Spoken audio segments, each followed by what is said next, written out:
Alô, amigos do Urbano. Começa agora o único programa que fala sobre a história do Santos Futebol Clube. Eu sou o Vinícius Cabral e estou aqui com o Fernando Ribeiro. Fala, Fernando, tudo bem? Vini, tudo muito bem. Grande abraço a todos. E hoje muito bem acompanhado pelo Thales Machado, que você vai apresentar agora, um jornalista, um pesquisador de história de futebol. Então, sempre vai ter lugar aqui para no Amigos do Urbano para contar histórias do futebol, Vini. É isso aí, cara. Estamos aqui com o Thales. Thales, que escreveu um livro sobre o Botafogo de 95, um time que está atravessado até hoje na garganta da torcida santista, mas a gente sempre gosta de abordar esse outro lado. Obrigado por ter vindo, Thales. Vamos falar muito daquela final histórica. Tudo bem por aí? Opa, tudo bom, Vinícius? Tudo bom, Fernando? Prazer falar com vocês aqui. Confesso que eu fiquei muito surpreso quando eu recebi o convite, a temática. Cara, e eu adoro, assim, acho que a gente vai ter um papo bacana aqui. Eu adoro falar porque trocar ideias, impressões, né? Hoje, no mundo cada vez mais polarizado em tudo, né? A gente escuta só a nossa bolha ali, entende só um lado das histórias.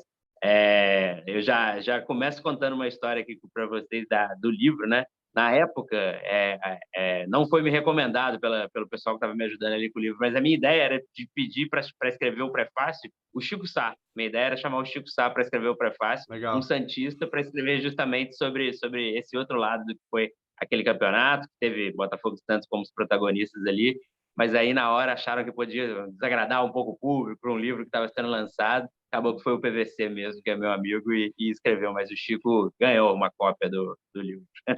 Cara, a gente sabe muito bem O que Vinícius fez isso, é. O é Vinícius convidou o Juca Kfouri para escrever um livro sobre a história do Santos. o prefácio. Até hoje ele anda com a cabeça baixa pelos arredores de Vila Belmiro. A gente é cobrado até hoje que a gente quis trazer a visão de um corintiano sobre o Santos, mas assim, a gente sempre levou o futebol de uma maneira, tenta levar o futebol de uma maneira mais leve, né? Então, trazer esse outro lado é super importante. Só para a gente dar uma contextualizada, obviamente a gente vai falar sobre o Brasileiro de 95 com muito foco na final, maior foco na final. Do lado do Santos, parece que é uma recorrência na nossa história, tirando a época de ouro, era um time desacreditado, que encaixou uma sequência de vitórias e deixou a torcida super esperançosa, né? Fez uma belíssima campanha, a gente vai falar daqui a pouquinho, principalmente no segundo turno, aquela semifinal histórica contra o Fluminense e a final contra o Botafogo, que infelizmente o Santos acabou perdendo, lá com todos aqueles detalhes que todo mundo sabe. O Thales, eu queria perguntar para você o Botafogo, porque a gente, obviamente, santista, e aqui é a maioria absoluta dos nossos ouvintes são santistas, a gente sabe a história do Santos no campeonato, mas o Botafogo fez uma belíssima campanha também, né, principalmente no segundo turno, uma campanha idêntica do Santos, né? Conta um pouquinho para a gente como é que o Botafogo encaixou ali no segundo turno do Brasileirão. O Botafogo vinha de um processo, né? Se a gente for lembrar, no 95 eram apenas 6 anos depois do jejum, né? Depois do fim do jejum. O Botafogo ficou de 1968 até 1989 sem conquistar nada.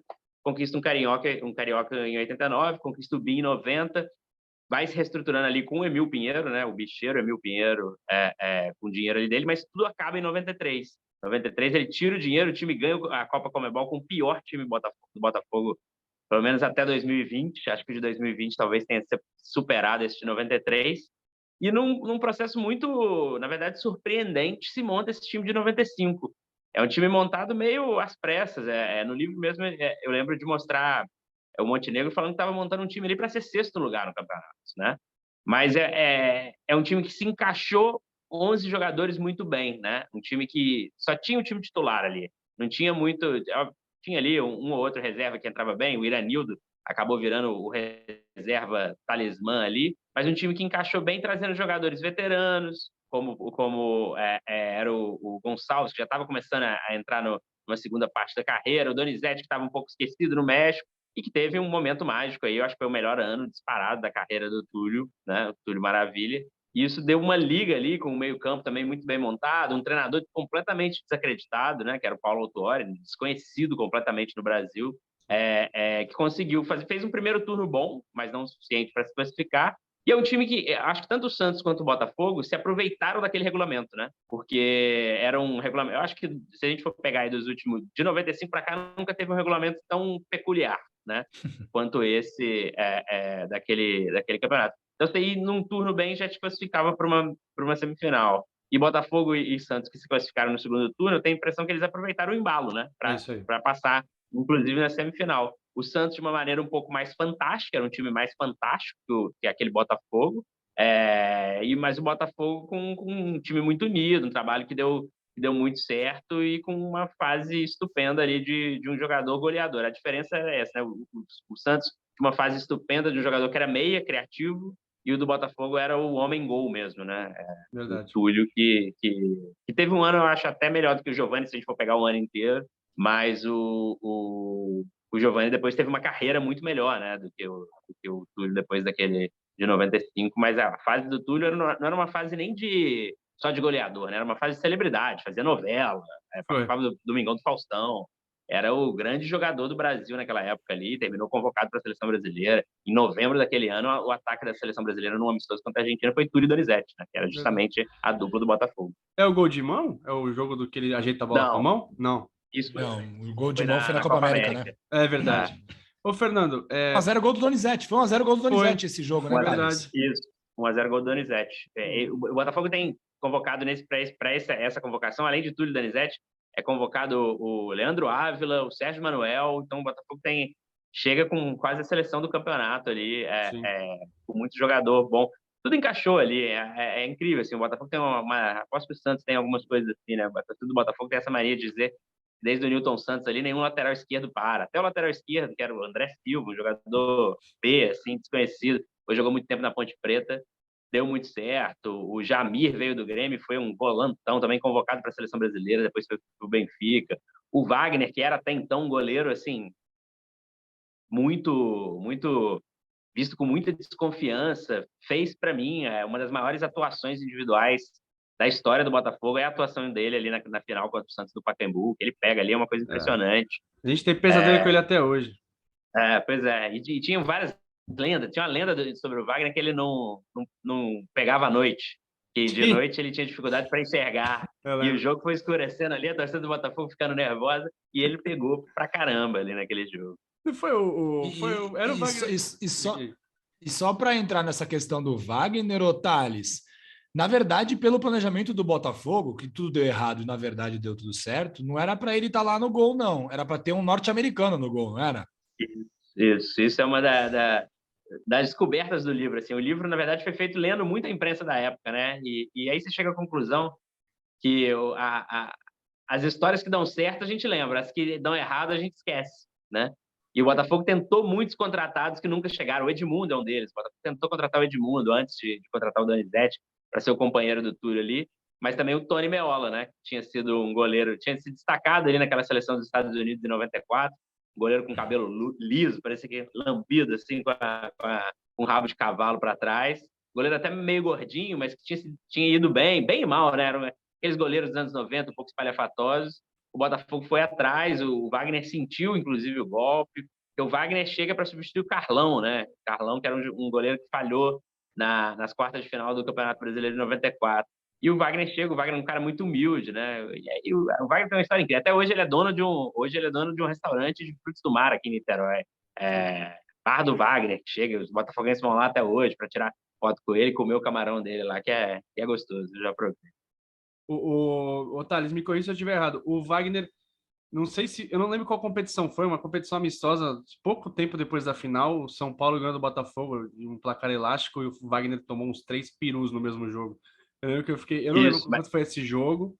Foi antes de 95. Não foi um pouquinho depois? Não. Foi antes? Foi no Japão esse jogo. A Recopa Sul-Americana entre o campeão da Libertadores, que era o São Paulo, e o campeão da Conmebol em 93, que era o Botafogo. E o Wagner foi muito mal, o Botafogo tomou uma goleada.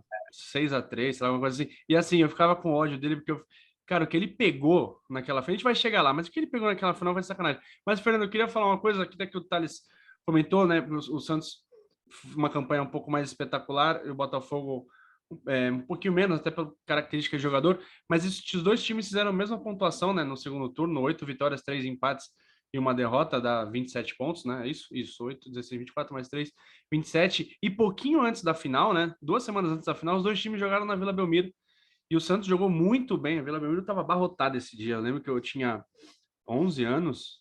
Tinha 11 anos, fiquei no colo do meu pai, eu não tinha lugar. E o Santos acabou vencendo por 3-1 e foi uma vitória no meio da arrancada, né? Ou seja, foi uma É. vitória contra um time que estava lá em cima, na outra chave, uma vitória que deixou a torcida mais confiante ainda. O que você lembra dessa vitória, Fernando, na Vila contra o Bota? Rapaz, eu lembro que eu não consegui ingresso, porque todas as pessoas de Santos resolveram ir na Vila Belmiro, né? E tive que. Aí foi ainda é engraçado que o pessoal mais novo não consegue entender. Como vendeu todos os ingressos, a diretoria do Santos autorizou a transmissão ao vivo também para a cidade de Santos, que antigamente não era permitida, né? E eu lembro que eu fiquei super feliz de poder ver o jogo pela TV. E o Santos ganhou daquele Botafogo de uma maneira muito categórica, e aí encheu a gente ainda de mais expectativa, porque todos sabiam que o Botafogo estaria na fase semifinal, nas finais do campeonato. Então aquela vitória encheu de entusiasmo, porque estávamos realmente brigando e conseguindo jogar de igual para igual, que depois virou um troféu, mais para frente virou um troféu de igual para igual, mas estávamos jogando de igual para igual com uma equipe postulante ao título, né? Eu lembro que eu fiquei muito animado depois dessa partida, muito mesmo. Era difícil não se animar com aquele time do Santos, né? Isso até causou. Foi até uma arma que o Botafogo até usou nas finais, também a gente vai chegar lá. Eu queria o seguinte: o Santos e o Botafogo, como a gente falou, eles classificaram no segundo turno, no primeiro turno quem classificou foi o Fluminense e o Cruzeiro. A semifinal de Santos e Fluminense, a gente já falou algumas vezes, não vamos falar, né? Aquela vitória épica no Sim. Pacaembu 5-2. Eu queria que o Thales falasse um pouquinho daquela semifinal contra o Cruzeiro, né? Que o Botafogo acabou se valendo da vantagem de jogar pelo empate, né? Foram 2 empates. Como é que foi conta um pouquinho da história da semifinal, Thales, pra gente? Foram dois jogos muito nervosos, né? Eu acho que foram os jogos mais nervosos, apesar do nervosismo ali que foi aquela final e tudo mais. 2-0 no Maracanã e no Mineirão, o Botafogo se adaptando ali à nova fase, né? Uma fase decisiva, porque tem isso, assim, apesar da mesma campanha, né, que Botafogo e Santos tiveram nesse segundo turno, a classificação do Botafogo foi um pouco mais tranquila que a do Santos, porque a regra era parecida com o que é a regra do Campeonato Carioca hoje, né? No segundo turno se jogava contra os times do outro grupo, igual o Campeonato Paulista também, você não joga dentro do seu grupo, né? Isso acontece algumas bizarrices, né? Um grupo fica com uma pontuação muito mais alta do que o outro, dependendo do que acontece. Então, o grupo do Santos ganhou mais jogos do que contra os times do grupo do Botafogo. Isso facilitou um pouco a classificação do Botafogo, que foi uma ou duas rodadas antes do Santos. O Santos se classifica para a semifinal num jogo contra o Guarani, um jogo nervoso, né? Isso Contra o aí. Guarani. Nos últimos 10 Nos cinco minutos da finais, partida. né? Isso, é. E aí o Botafogo estava precisando de mais competitividade ali, né? O Botafogo já estava um tempo sem jogar num ritmo tão bom assim, e o Cruzeiro tinha feito um segundo turno muito ruim, né? Mas era um time excelente, aquele time do Cruzeiro. Eu lembro que né, numa dessas semifinais, se não me engano, o lateral esquerdo era o Nonato do Cruzeiro, que jogou uma bola absurda, assim, era um time muito forte. E o Botafogo conseguiu ali os 2 empates 0-0 que deram mais ainda favoritismo para o Santos para a final, né? Porque o Santos classificou do jeito que classificou, embalado, e o Botafogo, enfim, com empates e, e, e ficou muito perto de sair, né? O Cruzeiro teve chances de ficar, mas aguentou também a pressão de um Mineirão lotado, por exemplo, deu uma casca ali para aquele time que num campeonato um pouco estranho, assim. A final ficou tão marcante, né, que a gente esquece um pouco dessa semifinal. A final é tão marcante, a semifinal, tanto o Fluminense é tão marcante que essa final Botafogo Cruzeiro ficou um pouco marcada assim por não ter tanta história, né, mas, apesar de ser um jogo importantíssimo. O Ronaldo E jogou? Thales, Não, eu não estava mais. não, Não tava já mais. tinha saído, saiu em Tá. 94. Thales, o que você lembra, você, enquanto Thales, que você tinha 8 anos, né, Thales, 8 anos, nessa época? Você chegou aí a alguma dessas partidas até a semifinal? E o que você tem de memória? Cara, eu não fui em nenhum jogo desse campeonato. Eu morava em Três Corações, sul de Minas. Eu sou mineiro, né? Apesar Uau! Cidade do de Rei? cidade de Pelé. Eu nasci lá. Eu, Alex Muralha e Pelé. Nascemos lá. Só. É, e, e, e eu fui criado lá, né? Meu pai, a história com o Botafogo é muito por conta do meu pai. Meu pai foi criado no Rio, morou ao lado do Maracanã a adolescência inteira na Tijuca. E aí, meu pai ele foi a vida inteira auditor da Receita Federal, ele fez um concurso público e procurou um lugar perto de onde a família dele era, que era Três Corações. Então, ele trabalhou a vida inteira em Varginha ali. Então, eu nasci por lá e fiquei por lá. E meu pai era um cara de muito estádio na década de 60 e 70, mas que se desencantou com o estádio de futebol, assim, durante um tempo. Então, e coincidiu de ser justamente essa época. Depois eu cresço um pouco mais e levo meu pai ao estádio de novo. Hoje ele frequenta, vai, viaja, a gente viaja até para ver alguns jogos. Mas naquela época o estádio era uma coisa muito distante para mim. Eu passava férias no Rio, porque minha família sempre teve ligação com o Rio, mas era férias de janeiro e julho. Não tinha muita coisa ali. E meu pai tinha um certo receio. Então eu não tenho, a minha memória é completamente televisiva. Minha memória desse campeonato é ali com Galvão Bueno, Luciano do Vale, as transmissões Silvio ali. Luiz. Silvio Luiz, Januário de Oliveira, que narrava muitos jogos do Botafogo do também. Rio, né? E eu lembro de muita coisa, assim, porque assim, a 94 foi minha Copa, né? 7 anos, foi ali que me formou mesmo como alguém um torcedor de futebol. E aí, 95, ainda o Botafogo, aí eu passei a ter noção que ganhar era fácil, né? Depois veio a vida me ensinando que a coisa era bem mais complicada do que isso, né? Mas 95, eu lembro, meu aniversário foi do Botafogo, eu acompanhava todos os jogos, tinha camisa, aquela camisa é muito marcante até hoje, né? O botafoguense até hoje viaja para Buenos Aires e pede 7-Up e tira foto, né? Até hoje isso acontece com muita gente. Tanto que no livro, o livro foi feito através de crowdfunding, né? E eu, enfim, eu tinha que me virar para... Era o começo dessa história de crowdfunding um pouco aqui, né, no Brasil. Em 2015 não era tão difundido assim. Tinha que me virar para ter recompensas, você tem que, enfim, fazer um dinheiro ali com a recompensa. Eu tinha uma viagem marcada para Buenos Aires com a minha namorada na época, e aí eu falei, pô, vou comprar um 7-Up lá e oferecer. Foi uma das recompensas que mais fez sucesso, assim, porque o pessoal queria ter uma 7-Up. Então, eu voltei na mala com 36 latas de 7-Up para o pessoal, para distribuir para os apoiadores. Era uma das recompensas mais caras que ajudou ali o livro a acontecer, porque ficou muito marcante, né? Os símbolos ali são muito marcantes. E ídolo, né, cara? Túlio foi muito importante ali para mim, camisa 7, era uma coisa que para criança ali, esse time marcou demais. Então, as minhas memórias vão desde da estreia, que eu lembro que era no Barradão, que não tinha transmissão, meu pai ficou para ver ali como era. Eu já estava encantado ali, foi um ótimo campeonato carioca, né? O campeonato carioca de 95, é o campeonato carioca do gol de barriga, você se envolve, era Romário, Túlio, Renato Gaúcho, eu já estava envolvido. É muito marcante a vitória contra o Flamengo no Castelão, né? O Botafogo ganha com 3-1, com um baile de bola em cima do Flamengo. Eu lembro especificamente do meu pai falar: agora eu nem quero ser campeão, já ganhou do Flamengo. É a primeira vez que eu consigo entender um pouco mais o conceito de rivalidade ali, de entender que ganhar daquele time era especial, já que eu não era nenhuma pessoa do Rio, né? Em Três Corações as pessoas torcem para o São Paulo, para o Corinthians, para o Cruzeiro, Atlético e também para o Flamengo, né? É uma coisa um pouco misturada. O sul de Minas não tem tanta essa identidade especificamente com Minas ou com outros estados. E aí as memórias vão vindo, né? De outros jogos, de escutar jogo em rádio. Eu lembro do Botafogo e Bragantino, que eu escutei no rádio, e meu pai tinha um jantar, eu desci para o carro para ficar escutando e avisava para ele quando saía gol. É muita coisa bacana mesmo, assim, de um outro futebol, né? Não é mais o futebol que a gente vê, né? É isso que o exemplo que você citou é o melhor, que a transmissão autorizava, né? Autorizava passar porque tinha enchido o estádio. Era outra coisa, né? Não tinha pay-per-view ainda, era uma outra história. E aí, foi ir para estádio. O Botafogo ganhou o campeonato em 95, termina 17 de dezembro. O Botafogo faz a pré-temporada no sul de Minas, faz a pré-temporada em Pouso Alegre. E aí sim eu vou ver. É a primeira vez que eu vejo o Botafogo fora do Maracanã. Eu já tinha ido do Maracanã em 94, em outros jogos, mas eu vejo, depois fez um amistoso em 90, e depois volta para o sul de Minas, faz um amistoso contra o Goiás em 96. Então essa relação começou muito nesse título ali, apesar de eu já ter sido Botafogo antes, assim.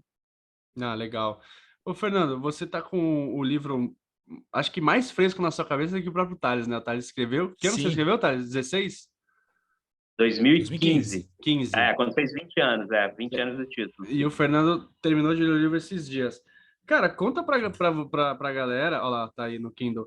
Conta para a galera, e também, lógico, com a ajuda do Thales, o que o Montenegro, o presidente do Botafogo na época, queria aprontar antes da final, cara? Porque aí sim, Santos e Botafogo classificados, você teve um intervalo ali de alguns dias, e sempre, né, tem sempre uma polemiquinha aqui e ali.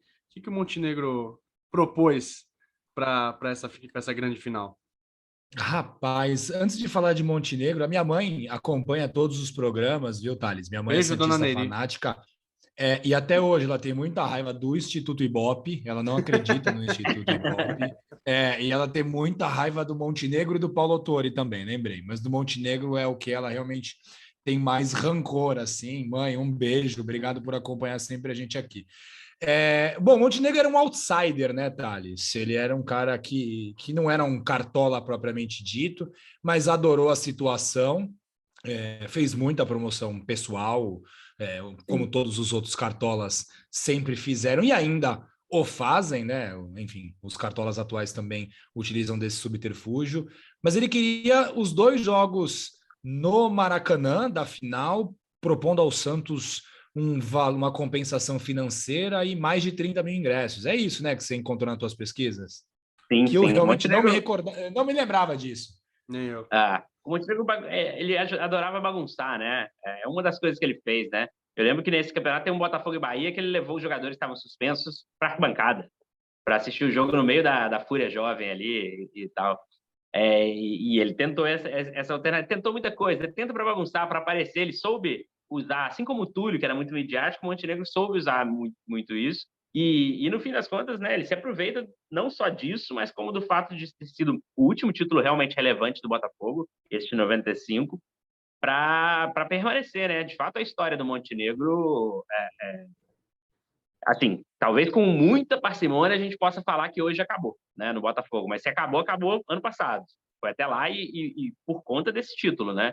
Hoje acabou por conta desse processo da SAF, que ele não tem mais muita coisa. Agora, enfim, além, eu tenho esse lado, eu tenho o meu lado torcedor, como todo mundo tem o meu lado de trabalho. Eu trabalho como editor aqui do Jornal Globo e Extra e, obviamente, tenho muitos contatos, né? E acabo tendo contatos pelo lado não profissional, mas não torcedor, mas profissional. Faz 3 semanas eu fui jantar com o Luiz Castro, atual técnico do Botafogo, né? A gente fez uma entrevista e foi um jantar, não foi uma entrevista, não foi nada. A gente foi jantar e conversar. E uma das coisas que ele tinha mais curiosidade de saber era e qual era esse Montenegro? É o técnico do time que já não manda nada. Ele quis saber entender quem era, entender qual o poder dele ali, porque já tinha sido apresentado a ele, ele quis entender. Então, a força do Montenegro no Botafogo durou por muito tempo, com idas, vindas, enfim. E no fim das contas, apesar desse título de ser muito marcante, o papel dele no final foi muito ruim para o Botafogo, né? O Botafogo padeceu Semelhante ao muito do Eurico, né? amadorismo. Semelhante ao Eurico, né? Sim, padeceu muito de um amadorismo ali que talvez em 2020 tenha sido o ápice mas enfim, mas ao mesmo tempo também é um cara que botou muito dinheiro no Botafogo o tempo todo. Na época o Botafogo não tinha como não colocar dinheiro, pagou até bola. É uma figura, enfim, não dá para falar que é 100% anjo nem 100% demônio. Ele é uma figura bem alvinegra ali, mas que em 95 de fato cunhou e ficou na história, né? É o presidente do título brasileiro do Botafogo, é um dos presidentes mais importantes da história do Botafogo, Carlito Rocha, Emil Pinheiro aí no meio dessa lista. É o presidente da foto do título, né? E, amigos e amigas, é o seguinte: expectativa criada, né? Botafogo classificado, Santos classificado, 13 de dezembro de 1995. O Maracanã recebeu aproximadamente 54 mil torcedores, estava uma chuva danada. A gente vendo aqui em Santos, o Thales lá em Três Corações. Estava em Três Corações esse dia, Thales? Três Corações esse dia. Isso aí. Lembro muito bem. E o Paulo Autuori, que era o técnico do Botafogo, mandou o seguinte time a campo, né? O Wagner, que a gente já falou tanto aqui, o Wilson Goiano, uma zaga fortíssima, né? Com o Gotardo Gonçalves e o André Silva, lateral que o Thales falou. Depois entrou o Iranildo, o Chuchu. O meio campo é o Leandro, depois ficou conhecido como Leandro Ávila, jogou no Flamengo e tal, belíssimo jogador. Jamir, Beto, jogador de seleção brasileira. Sérgio Manuel, menino da Vila. Donizete, depois entrou Moisés. E o Túlio Maravilha no ataque, camisa 7. E o Santos foi a campo com um time muito ofensivo, Fernando. O Cabral,zinho, que era o técnico, ele mandou o Edinho. Desse jogo, o Wagner jogou na lateral direita, o Marquinhos Capixaba fez a zaga junto com o Narciso Na outra lateral estava o Marcos Paulo, então era um time que estava com alguns desfalques no setor defensivo. Meio campo, Galo, Carlinhos, Robert, depois entrou Camanducaia e Marcelo Passos. Na frente, Jamel, depois Macedo e Giovani, um time sem um 9 clássico, um time muito móvel. E um time, Fernando, que escalado extremamente ofensivo, né? Apesar do Santos jogar pelos chamados 2 resultados iguais, né? O Santos poderia empatar os 2 jogos para ser campeão, mas o Cabralzinho não quis se jogar para se defender. Por mais que as circunstâncias da partida, o Botafogo tenha apertado, principalmente no começo dos 2 tempos e tudo mais, mas o Cabralzinho tentou jogar, né, Fernando?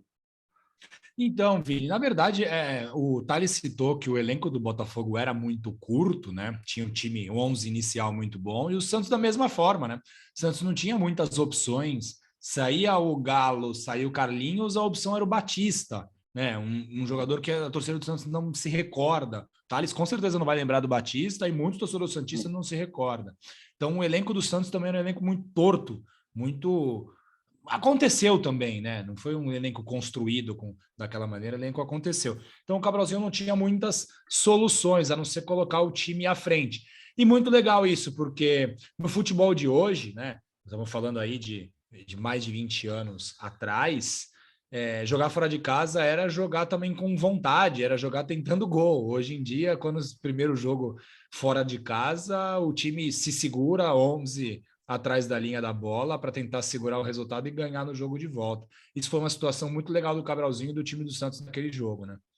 Antes de passar a bola para o Thales, até para falar para a galera, que assim, o Thales, o torcedor santista tem na ponta da língua essa final que, Márcio Rezende, gol impedido, gol legal anulado, normal, claro, esse torcedor vai puxar para o próprio lado. Mas, cara, revendo esse jogo, eu revi, né, a primeira final. A segunda final eu já tinha visto, a primeira final eu não tinha visto. Eu evito rever, assim, algumas coisas. Impressionante como a arbitragem foi ruim.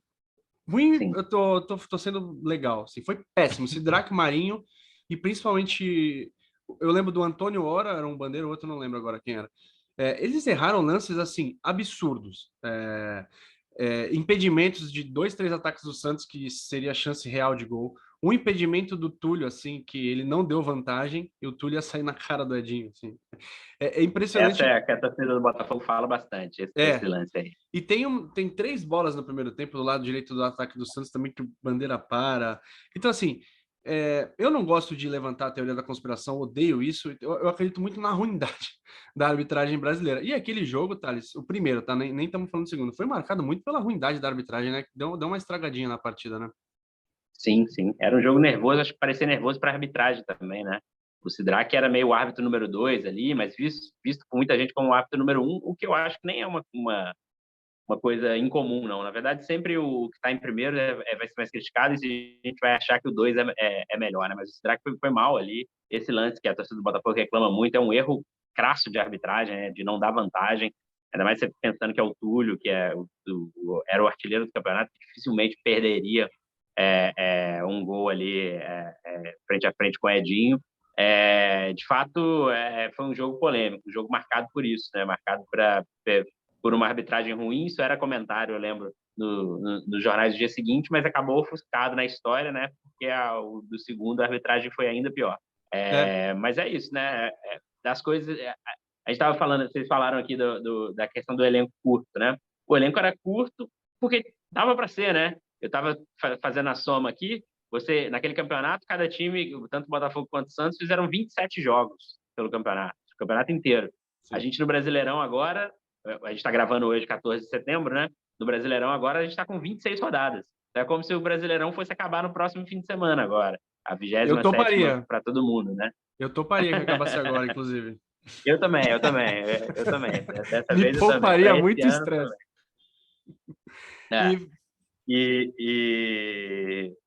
Então, a gente vê que muita coisa muda, mas pouca coisa muda é o nível da arbitragem no Brasil, né? Que é muito ruim e não tinha VAR na época. Falando de jogo, né? Porque, isso também não pode ofuscar, né? A gente tem que falar um pouco, tem que falar de bola também. O jogo tava, apesar de ser uma final, pressão, torcida, tal, o jogo tava até um jogo equilibrado no começo, tal, os times especulando um pouco. O Botafogo, por ser o mandante, estava dominando até um pouco mais que o Santos. E aí, Fernando, 18 minutos, belíssima cabeçada do Gotardo. É só um detalhe, tá?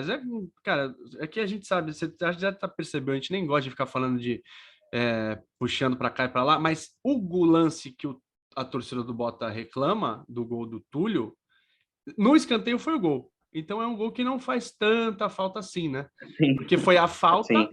foi na falta, né, que o jogador do Botafogo foi derrubado, não lembro se foi o Beto agora. E aí teve a falta foi batida, o Sérgio Manuel bateu na barreira, no escanteio, o Gotardo subiu muito e cabeceou no chão. Fernando, como a bola aérea machucou o Santos nessa final, né? Os 3 gols do Botafogo saíram em bolas cruzadas. Se fosse só nessa final, tava tranquilo. É algo É, histórico mas joga mesmo até no hoje, Santos, né? né? Enfim, o jogo de 95, as 2 finais, foi só o retrato do que é o Santos desde 1912, com problemas na bola aérea. Na verdade, a gente sabia e o que me incomodou mais, né? Não foi nem o primeiro gol, porque o Gotardo vem de trás, ele vem muito forte, o Galo dá uma dormida, né? O Galo que acabou tomando o cartão e não jogou a decisão, né? O segundo jogo. O que me incomodou mais foi o segundo gol, né? Que a gente vai até chegar lá. O fato do Túlio estar sozinho, rapaz. Ele era o artilheiro do campeonato, é o principal jogador do ataque do Botafogo e ele tá sozinho, então não pode, né? Tá certo que é um baita de um azar, que a bola explode na coxa logo do Giovani e cai no pé logo do Túlio, então tem coisas que realmente só acontecem com o Botafogo, né, Thales? E essa foi uma Pro bem e pro delas. mal, né, Thales? Passe de coxa do Giovani para o gol do Túlio, nem na seleção eles conseguiram fazer isso. E ele parado, né? Parado ali, esperando. É um dos gols que mais simboliza o jeito do Túlio ali, né? Que era um bom jogador, mas que a carreira dele virou um pouco disso depois, né? O atacante que a bola procura, né? A bola parecia procurar o Túlio dentro da área. Claro que tem um pouco de posicionamento aí também, não é só sorte, mas não, que ele foi muito bem e marcou mais um gol ali. Poderia ser o último, daquele campeonato, acabou não sendo. Mas, de fato, foi um jogo movimentado, né? Um jogo nervoso. Eu lembro dessa época do livro ter revisto o jogo inteiro também e ter percebido isso, ter lembrado um pouco disso. Tem essa história, o Gotardo me conta, né? Que ele sonhou que ia fazer um gol, né? O Gotardo que não era tão goleador assim, né? Não era um zagueiro que aparecia tanto assim. Ele sonha na noite que vai fazer um gol no dia desse jogo. Uma das entrevistas mais legais para o livro foi justamente com o Gotardo. Assim. Quem você entrevistou, Thales? Quem você entrevistou para esse livro? Gotardo, Jamir, Túlio. A entrevista do Túlio foi a que menos rendeu. Assim. Sempre assim. Sempre assim. O Túlio é muito difícil, cara. É muito difícil tirar ele do personagem ali, que ele sempre que ele sempre foi. Mas eu lembro de Gotardo, Beto, Jamir. Tentei o Márcio Rezende, não quis falar. O Autuori estava no Japão, faltava tipo 2 dias para ter que entregar o livro, e aí a gente encontrou no shopping ali na Barra e ficamos umas 4 horas conversando, foi bem legal. Legal. A gente foi pro gol do Túlio, mas antes o Gala se redimiu, né, Fernando? Ele recuperou uma bola na intermediária, acionou o Marcelo Passos rapidamente enfiou pro Giovani. O Giovani, assim como o Túlio, estava iluminado, né? Impressionante, a marcação do Botafogo em cima do Giovani era incrível, assim, passava do primeiro, já chegava a cobertura, zagueiro, lateral, volante, porque o Giovani estava jogando muita bola e o gol dele é um golaço, né? O Wagner sai tentando cobrir e fechar o ângulo, ele dá um tapinha por cima, empata o jogo aos 39 do primeiro tempo, e aí o que a gente pensa? Pô, vai pro intervalo, né? Vai para o intervalo empatando o jogo. Bom para o Santos, 39 do segundo tempo. Só que eu me confundi. Eu falei que no escanteio da falta saiu o gol do Gotardo. Não. O gol que foi originado na falta mal marcada contra o Santos, né? Falou do Botafogo, que o Túlio sairia na cara do gol, é no segundo gol. Eu me confundi. Revendo o lance é impressionante, assim, a bola sobra para o Túlio e o juiz para o jogo, a indignação da torcida, coisa absurda, e aí é o lance que o Fernando fala do Giovani, né, que a bola sobra para o Túlio. E falando em Túlio, Thales, conta pra gente, a torcida do Botafogo amava o Túlio, e os amigos dele? E os amigos dele? Os companheiros de time? Nem tanto, né? O Túlio tinha privilégio, né? A torcida amava. Eu estava lembrando, nesse fim de semana com um amigo meu botafoguense, era uma das músicas mais criativas da história da torcida do Botafogo, assim, que era o Flamengo, na época, jogava com Sávio, Romário e Edmundo, né? no ataque. Eram os 3 jogadores que eram chamados de o melhor ataque do mundo. Foi um fiasco completo, né? Sim. Então, a torcida do Botafogo cantava pior ataque do mundo, pior ataque do mundo. O Túlio sozinho tem mais... Aí variava, depende de quantos gols o Túlio tinha. Tem mais 7 gols do que Sávio, Romário e Edmundo. Não só era uma música... Como a música acompanhava o campeonato, ela somava os gols de Sávio, Romário e Edmundo, comparava com os gols do Túlio. Aí ficava, tem mais 5 gols, tem mais 7 gols. Acho que no final terminou com 8 gols a mais, o Túlio do que o Sávio, Romário e Edmundo juntos. Era um caso de amor mesmo, era uma celebridade, como a gente já comentou. Mas os companheiros não. O Túlio tinha privilégios, é um time que atrasou muito salário, como historicamente o Botafogo fez, e o Túlio sempre recebeu em dia. Tinha história que o Túlio recebia do patrocinador, e os jogadores não. Então, assim, sempre foi uma relação um pouco conturbada. Tanto que quase nenhum deles é muito amigo do Túlio. Tem alguns jogadores ainda daquele elenco que até hoje são muito próximos. Jamir e o André Silva, por exemplo.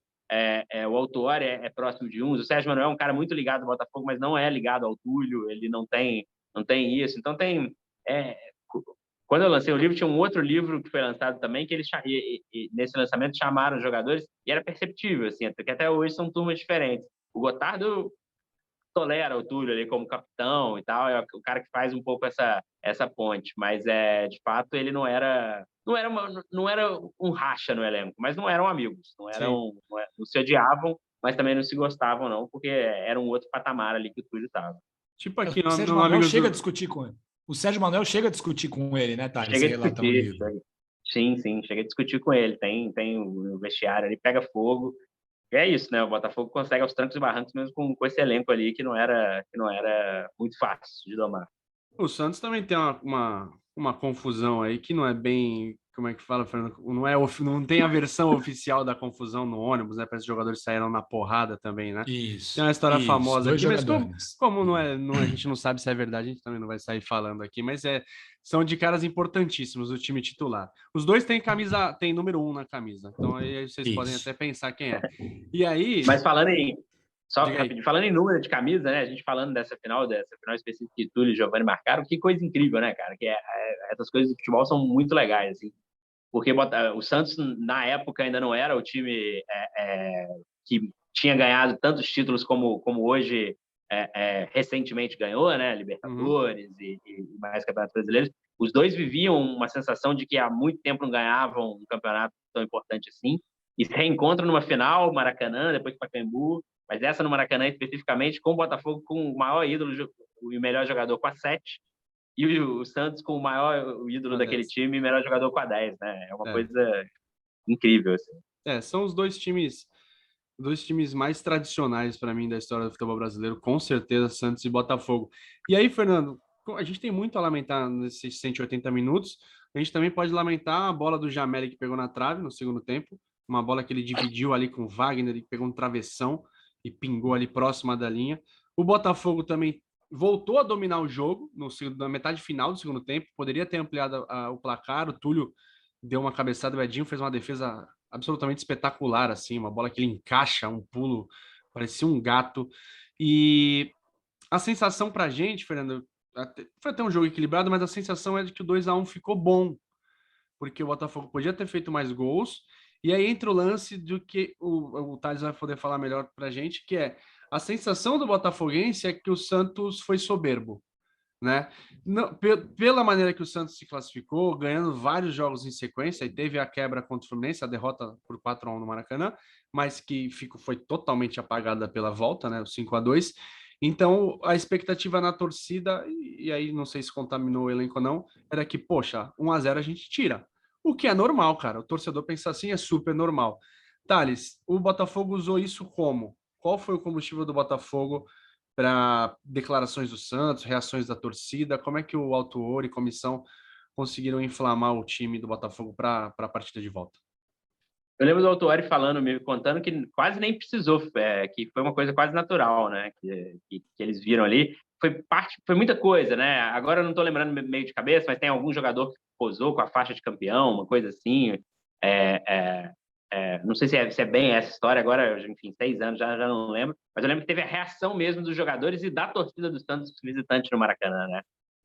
Que comemorou a derrota, né? Isso já pegou um pouco. E a gente tem que lembrar que, enfim, hoje a gente, geralmente, quando no mínimo se tem uma semana entre jogo de ida e volta, né?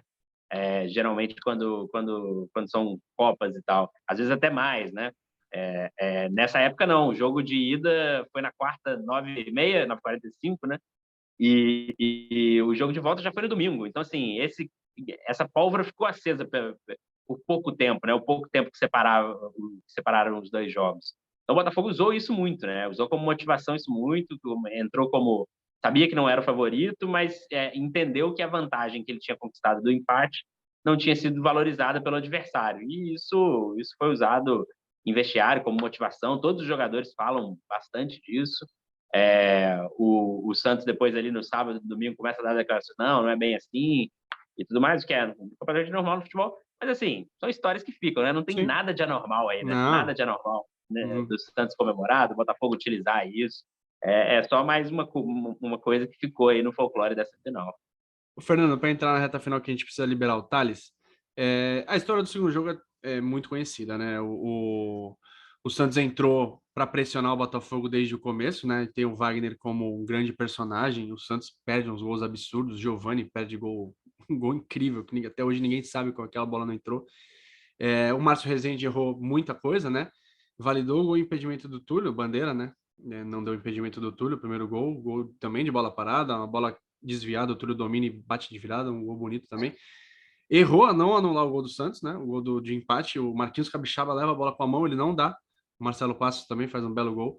E o pior erro para mim, que é o lance do Kamando Caia, né? Que ele chama para ele a responsabilidade de marcar impedimento, coisa que vocês podem me corrigir, coisa que eu, em 37 anos que eu vejo futebol, 37 não, porque não vejo desde que eu nasci, mas, sei lá, em 30 anos de bola, eu não lembro de ter visto um juiz chamar um impedimento para si, né? Não sei se ele tinha perdido a confiança no Bandeira, enfim. Thales, você cita isso no livro, né? Sim. Ele perde a confiança no Bandeira por conta dos primeiros erros, assim. Ele entende que é um jogo muito importante para ele acaba perdendo essa confiança do Bandeira, ele vê alguma coisa ali que faz ele anular o gol. De fato, esse é o destaque, é a minha opinião também. O erro mais grave é esse, né? E o erro do Márcio Rezende, especificamente, é esse desse gol ali, no momento de pressão do Santos, em que sair aquele gol era a coisa mais natural, inclusive, do jogo. Mas ele erra muito, né? Erra muito e segue errando depois, né? E ele depois admite, vira comentarista e, enfim, a torcida do Santos é muito brava com esse erro, mas eu não tenho nenhuma dúvida. Depois eu conheci o Márcio, não tenho muita intimidade com ele, porque trabalhei um tempo na Globo Minas, mas não tenho nenhuma dúvida que foi um erro de uma falha. Não é nada. Não tentou prejudicar o Botafogo, prejudicar o Santos, beneficiar o Botafogo. Foi uma falha, de fato, que marcou muito a carreira dele, né? Como outras depois, Corinthians Internacional também. De um juiz... 10 anos depois, no mesmo estádio, né? De um juiz essa é uma história pouco conhecida, né? Que a torcida do Botafogo também é brava com o Márcio Rezende Freitas, porque em 99 tem a Copa do Brasil, final da Copa do Brasil contra o Juventude. No primeiro jogo, ele anula um gol do Botafogo legal. No primeiro jogo, em Caxias do Sul. Depois, o Botafogo perde esse jogo para o Juventude e fica no 0-0. Na última vez que o Maracanã recebeu mais de 100 mil pessoas, a final da Copa do Brasil de 99, o Juventude fica com o título. E talvez também impressionado, né? Ele erra ali, mas de fato foi estranho, né? Foi estranho ele chamando para si a marcação. E marcou, né? Isso marcou acho que marcou para sempre a torcida do Santos, a torcida do Botafogo, e marcou a relação entre os times, né? Isso é uma coisa que eu lamento um pouco, assim. Botafogo e Santos hoje é um jogo perigoso, né? Um jogo perigoso de se ir como visitante, e obviamente isso tem a ver com relações organizadas e tudo mais, mas é uma relação um pouco irrecuperável das torcidas, muito por conta desse lance, assim.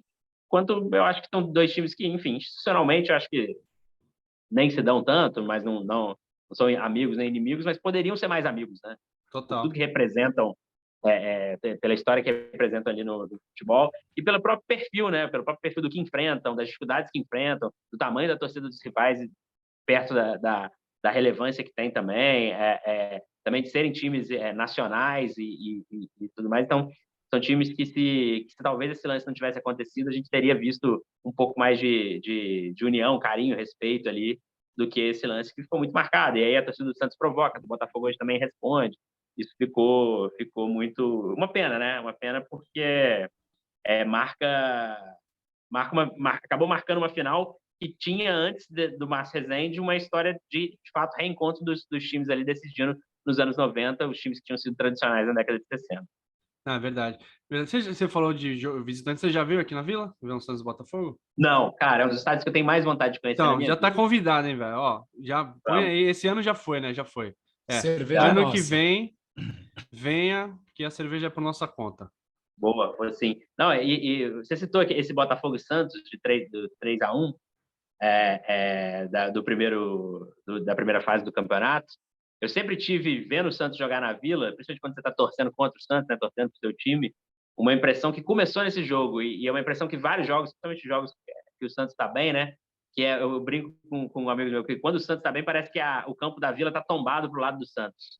Como se fosse um campo um pouco assim, que o Santos é muito... Na Vila, ele quando o time está encaixado, né? E tem vários Botafogo Santos ali que foram marcantes. Na época do Robinho, o Robinho sempre jogava muito contra o Botafogo, especificamente. A primeira despedida dele, inclusive, foi contra o Botafogo. Eu lembro disso, assim, de ver o Santos muito diagonal e muito vertical ali em cima do Botafogo. Parecia que alguma coisa diferente acontecia ali. Tem muita vontade de conhecer. Vou na próxima, assim. Ó, Vou dar um jeito e conferir. tá mais que convidado. Fernando, quer fazer sua última pergunta?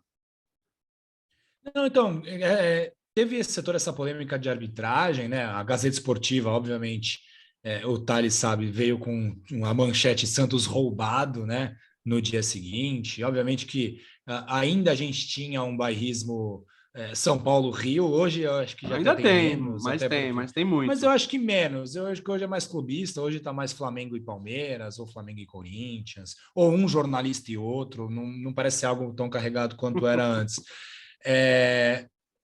Você acha que, de alguma forma, Thales, esse erro tirou um pouco do brilho da conquista do Botafogo? Digo Acho que de sempre ter esse mas, esse porém, até por conta mais da torcida do Santos, tá? Porque eu não escuto as sim. outras torcidas falarem muito nisso. Acho que para a torcida do Botafogo não, o carinho é tão grande assim. Aí depois que acaba o jogo, né, começa a história que é só do Botafogo, né? As imagens da invasão da torcida do Botafogo no aeroporto de Santos Dumont quando esse time chega de São Paulo. E aí mesmo deixando fora do clubismo, assim, eu vi poucas vezes assim. O Flamengo foi campeão da Libertadores.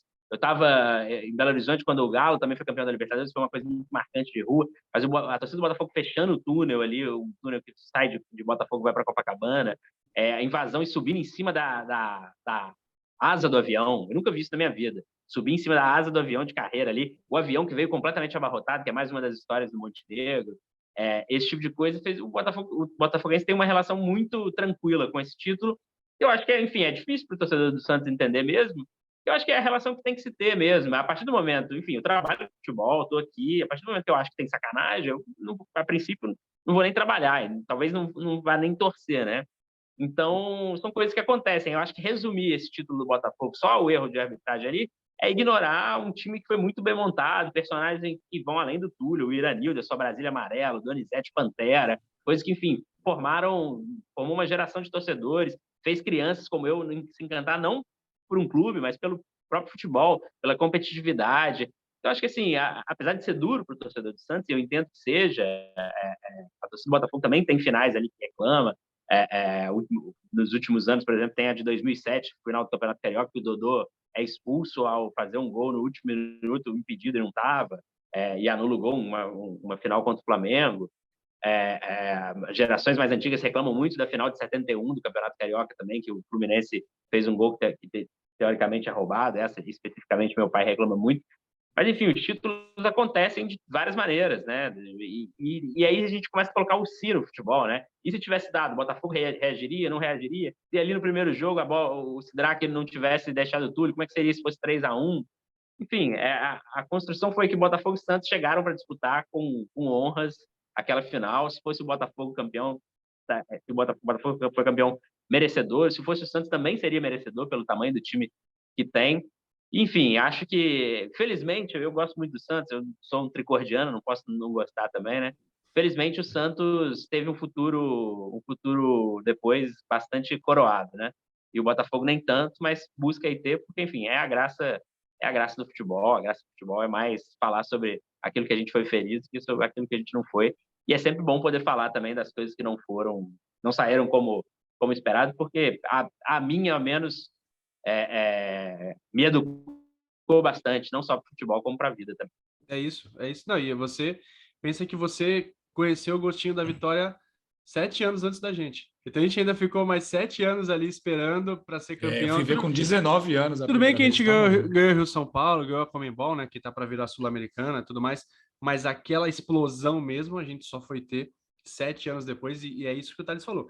Isso ajudou a forjar o nosso caráter, com certeza, não tenho a menor dúvida.